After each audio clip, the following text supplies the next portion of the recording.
ሰላም አለይኩም ኤቭሪዋን እንዴት ናችሁ? ሰላም ናችሁ? ያው ዛሬ ትንሽ ውህድ ሰርቼ ተቀብቼ ነው። ፊቴን ተልባ ነው። እናንተም መጠቀም ትችላላችሁ። ያው ምርጥ ተልባ በንጹህ ውሃ ቀቅላችሁ ፊታችሁን በደንብ ታጥባችሁ ያው እንትን ትላላችሁ። ያው ፊታችሁ ላይ መቀባት ነው። መጠጣት ከፈለጋችሁም ለጨጓራ በጣም ምርጥ ነው። እና ጋይስ እንግዲህ ምንድነው ሰሞኑን ጠፍቻለሁ። ምክንያቱም መብራት ለ4 ቀን ጠፍቷል። እኛ ሰፈር በጣም ኃይለኛ ዝናብ ዘንቦ ነበረ ጋይስ። ዝናቡ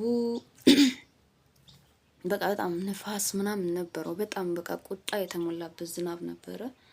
ከዛ በቃ መብራት ፖል ምናምን የሚባል ነገር አለ ኢትዮጵያ፣ እሱን እንዳለ ጣለው መሬት ላይ ማለት ነው። እና መብራቱ እንዳለ በቃ ተቋረጠ ለ4 ቀን ጋይስ።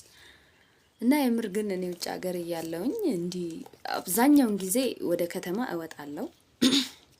በብዙ አጋጣሚ ለብቻዬም ከመዳሜ ጋርም ከልጆች ጋር ምናምን እወጣለሁ። ምናልባት ልብ አላልኩትም ይሁን ብቻ አይ ዶንት ኖ ግን በብዛት እንዲህ ፖል ምናምን የሚባል ነገር የምር አይቼው አላውቅም። እንደኔ ታዝባችሁ እንደሆነ አላውቅም።